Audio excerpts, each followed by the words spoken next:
হরে কৃষ্ণ সুধী ভক্ত সজ্জন সবাইকে পার্শ্ব একাদশীর কৃষ্ণপ্রীতি এবং শুভেচ্ছা। তা আজকে হচ্ছে ভগবানের জন্য অনেক রকম ভোগী রান্না করেছি প্রসাদ। তো যদিও আপনাদের প্রভু হচ্ছে একটু ইউনিভার্সিটিতে গিয়েছিল, মানে ওর ইউনিভার্সিটি লাইফ শেষ, তো এখন ওখান থেকে সার্টিফিকেট প্লাস মার্কশিট যে বিষয়গুলো পাওয়ার ছিল ওইগুলোকে 1 মাস টাইম দিয়েছিল, তো তার ভিতরে আজকে আনতে গিয়েছিল। তো সেই উপলক্ষে আমি একটু শাড়ি টাড়ি পরে রেডি হয়ে দাঁড়িয়েছিলাম যে দেখি আসলে মানে সারপ্রাইজ দেওয়ার জন্য, যে দেখলে কীরকমের মানে একটা রিয়াকশান হয়। যদিও সবসময় বাসায় আসার আগে একবার আমাকে ফোন দেয় যে নিচে কিছু লাগবে কিনা, তো সেই সময়ই আমি একদম দরজার কাছে রেডি হয়ে ক্যামেরাটা ঠিক করেছিলাম। ও যদিও জানে না এখনও যে ক্যামেরাটা লাগানো আছে। তার পরবর্তীতে ওর সার্টিফিকেটগুলো সব কিছু কিন্তু বের করে আমাকে দেখাচ্ছিল। তো এরকম ভিডিও আসলে কিন্তু অনেক আমি দেখেছি ইন্টারনেটে, তো আমিও ভাবলাম যে আজকে দেখি একটু এরকম আমি করি কীরকম লাগে। তো যদিও এটা কীভাবে নেবেন আমি জানি না, তবে কেউ প্লিজ নেগেটিভ কমেন্ট করবেন না। তো যাই হোক, আপনাদের প্রভু অর্থাৎ আমার পতিদেব কিন্তু অত্যন্ত ভালো রেজাল্ট করেছেন, 3.53 পেয়েছেন আউট অফ 4-এর ভিতরে। তো বলতে গেলে ডিপার্টমেন্টে সে খুবই ভালো রেজাল্ট করেছে এবং কয়েকবার কিন্তু সেমিস্টারে ফার্স্টও হয়েছে। তো সেজন্য আমার আসলে খুবই একটা গর্ববোধ হয়। তো ওই হিসেবে আজকে তার সব কিছু হাতে পেলো, এবং যেহেতু মানে সে IELTSও করতেছে, তো সব কিছু মিলায়ে এখন এই কাগজপত্রগুলো রেডি করা দরকার, ওই জন্য সব কিছু রেডি করছে। তারপরে এক একটা করে আমার হাতে দিচ্ছিল এবং বলছিল যে এই সব কিছুর জন্য আমারও অবদান আছে, আমিও তার পাশে ছিলাম, এই জন্য সে ভালো রেজাল্ট করতে পেরেছে, না হলে এতটা হয়তো বা সম্ভব ছিল না। তো যাই হোক, যদিও করোনার ভিতরে কিন্তু তার অনলাইনে ক্লাস চলতো, সে তখনই ঢাকায় চলে এসেছিল, সাথে আমিও চলে এসেছিলাম, যে একা একা ঢাকায় থাকবে কীরকম লাগবে ওই কারণে। তো ওকে আমি যখন পরবর্তীতে বলছিলাম যে ওই দেখো এখানে ভিডিও হচ্ছে, তো ও তখন দেখে পুরো অবাক হয়ে গেছে, বলতেছে আমি তো বুঝতেই পারিনি, আমি তো ভেবেছি হয়তো বা তুমি অন্য কিছু করছো, ওই কারণে হচ্ছে স্ট্যান্ডটা লাগানো, আসলে ফোনটা একটু উল্টো করে লাগানো ছিল, তো ওই জন্য বুঝতে পারিনি। তো যাই হোক, তারপরে ও ফ্রেশ হয়ে আসলো, আমিও রেডি হয়ে সব কিছু করে এবার আমরা রান্নার আয়োজনে চলে গেলাম। আজকে কিন্তু আমি একাদশীর একটা স্পেশাল আইটেম বানানো শেখাবো। সচরাচর যে আইটেমটা আপনারা হয়তো বা কেউ খাননি বা বানানোনি বাসায়, আমি একটু এক্সপেরিমেন্ট করে দেখব যে কীরকম হয়। যদিও আমি অনেক আগে একবার দেখেছিলাম, তবে তার থেকে আমি একটু ডিফারেন্টভাবে করার চেষ্টা করব। তার জন্য আমার বেশি করে সাগু লাগবে, তো ওই জন্য আমি সাগুদানাগুলো খুব সুন্দর মতো করে ধুয়ে ওইটা একটু রেখে দিচ্ছি। এরপরে বাদাম যেগুলো নিয়েছিলাম, বাদামগুলোও আমি ধুয়ে রেখে দিচ্ছি। তারপরে সে বাজার থেকে অনেক রকম ফল নিয়ে এসেছে, পাশাপাশি সবজি সব কিছুই কিনে নিয়ে এসেছে। আবার কালকে আমার পরীক্ষাও আছে, এই কারণে আজকেই মোটামুটি সে কাজগুলো কমপ্লিট করে রেখেছে। আর আমরা অনেক পছন্দ করি, ওই জন্য আমরাও নিয়ে এসেছে। এই একটা ফুলকপি নাকি 12 টাকা 15 টাকা করে, ঠিক আছে? তো একটা ফুলকপি দিয়ে এক তরকারিও হবে না, 4-5টা ফুলকপি লাগবে একটা তরকারি রান্না করতে গেলে, মানে এরকম। তো ওখানে অনেক রকম আইটেমই ছিল, তো সব কিছু দিয়ে এবার আমি ফুলকপিগুলো এদিকে রেডি করছিলাম। আর আমার যেহেতু ঠান্ডা লেগেছে, ওই কারণে আর আমাকে মানে ধোয়ার কাজটা দিচ্ছিল না, সে নিজেই ধুয়ে নিচ্ছিল। তারপরে আমি প্রেশার কুকারে আলু, ফুলকপি এবং বাদাম সব একসাথেই সিদ্ধ দিয়েছি, কারণ যদিও রান্নাটা আলাদা আলাদা হবে কিন্তু একসাথে দিয়েছি যাতে সময়টা কম লাগে, আর গ্যাসও কিন্তু অনেক কম ছিল। এবার আপনাদের প্রভু সেও তিলক টিলক করে একদম রেডি হয়ে এসেছে, এতক্ষণ আমি একা একাই কাজ করছিলাম। তো যাই হোক, এবার হচ্ছে আমি ফলগুলো সব বানাবো। তারপরে শসাটা এখানে ওইভাবে কষটা বের করে নিলে তাহলে আর তিতা লাগে না, আমি শুনেছি আর কি ঠাম্মার কাছ থেকে, পিসির কাছ থেকে, তো ওই কারণে ওইভাবে আমি করে নিলাম। তো যদিও শসাটা অনেক ভালো ছিল, তিতা ছিল না। আর এই মালটাগুলো হচ্ছে আমাদের দেশি মালটা, মানে পাহাড়ি মালটা, কিন্তু এটা কিন্তু অত্যন্ত মিষ্টি ছিল এবং খুব ভালো স্বাদের ছিল। আর এই ড্রাগন ফলগুলো এখন কিন্তু বাংলাদেশে দাম অনেক কমে গিয়েছে, আগে 600-700 টাকা, তারপরে 400-500 টাকা চলে আসছিল, এখন কিন্তু 100-150 টাকার ভিতরে ড্রাগন ফল পাওয়া যায়।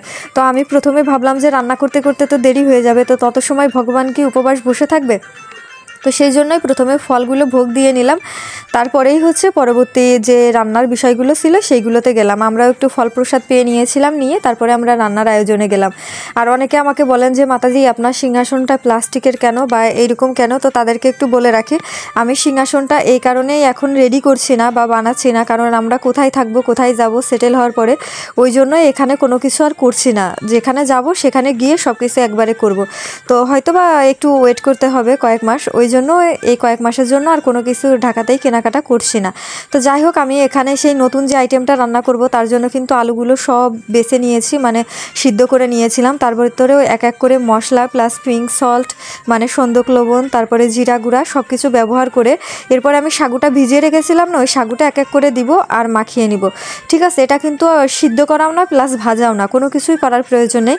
আপনারা সরাসরি ওই ভিজানো সাগুটাই একবারে মাখিয়ে নিলেই হবে, আর কোনো কিছু করার প্রয়োজন পড়বে না।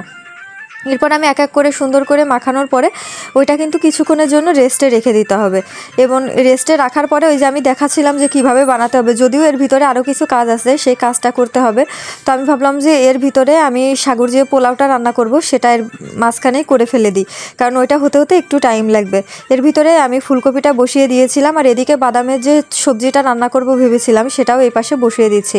আপনারা হয়তো বা ভাবতে পারেন যে এত কিছু রান্না করছি, আসলে এত কিছু রান্না করছি শুধুমাত্র আমাদের জন্য না, আরও ভক্ত ছিল তাদেরকে দেওয়ার জন্য। তো ওই জন্য আর বেশি করে রান্না করছিলাম যাতে সবাই একসাথে আমরা পেতে পারি। আর যদিও দেখতে ভিডিওতে হয়তো বা অনেক মনে হচ্ছে, পরিমাণটা অতটাও বেশি না। তো যাই হোক, আপনারা যারা অফিসে কাজ করে বা বাইরে যায় কাজকর্ম করে, বিশেষ করে বাড়িতে বাচ্চা আছে বা গর্ভবতী মহিলা আছে বা কেউ অসুস্থ আছে, না খেয়ে থাকতে পারেন না, তারা কিন্তু এরকমভাবে আমি সাগুর যে মানে পরোটাটা বানানো আপনাদের দেখাবো, এভাবে চাইলে কিন্তু আপনারা বানাই নিতে পারেন। আমি কিন্তু বাদামটাও সিদ্ধ করে নিয়েছিলাম প্রেশার কুকারে। তো এটা একটু তেলের পরে হালকা করে নাড়াচাড়া করে ওর ভিতরেও একটু জিরা গুঁড়া জাস্ট দিব, হালকা করে মশলা দিয়ে তারপরে জল দিয়ে একটু কিছুক্ষণের জন্য মানে চুলায় রেখে দিলে নামিয়ে ফেললেই কিন্তু খুব সুন্দর একটা তরকারি হয়ে যায়। তবে অনেকেই টমেটো ব্যবহার করে, তারপরে গ্রেভি হিসেবে আদাও ব্যবহার করে, তো আপনারা চাইলে সেগুলো করতে পারেন। আমি আজকে এইগুলার ব্যবহার করিনি। আর এদিকে আপনাদের প্রভু হচ্ছে সাগুর ওই যে আমি পরোটাটা বানাবো তার জন্য কিছু সাগু কড়াইয়ের উপরে নিয়ে সেটা ভাজি করে নিচ্ছিল। ঠিক আছে, এটা দেখেন আমরা যখন সাগুগুলো কড়াইয়ের উপরে মানে একদম আলো কড়াই হতে হবে, এখানে তেল কোনো কিছু ব্যবহার করার প্রয়োজন নেই। ওইটা যখন ভাজবেন না তখন দেখবেন যে কি সুন্দর করে হচ্ছে ওইটা মানে সাদা সাদা হয়ে যাবে। তারপরে ওইটা পাটাই করে বা যদি আপনাদের ব্লেন্ডার থাকে তাহলে তো একবারেই মানে করলে গুঁড়োটা হয়ে যাবে। আমাদের যেহেতু নেই ওই জন্য আমরা পাটায় বেটে গুঁড়োটা বের করে নিয়েছিলাম। তারপরে আস্তে আস্তে করে ওই সব গুঁড়োটা একত্র করে যখন হয়েছে তখন ওইটা প্লেটের উপরে কিন্তু সাজিয়ে নিয়েছি। এরপরে ওই যে আমরা মানে আলুটা এবং সাগু দিয়ে সব লঙ্কা দিয়ে মাখিয়ে রেখেছিলাম সেটা দিয়ে একসাথে মাখাবো, কারণ এটা দিয়ে যদি না মাখানো হয় তাহলে কিন্তু ওইটা টাইট হবে না, অর্থাৎ আটবে না, প্লাস পরোটাটা কিন্তু বসালে বসবেও না।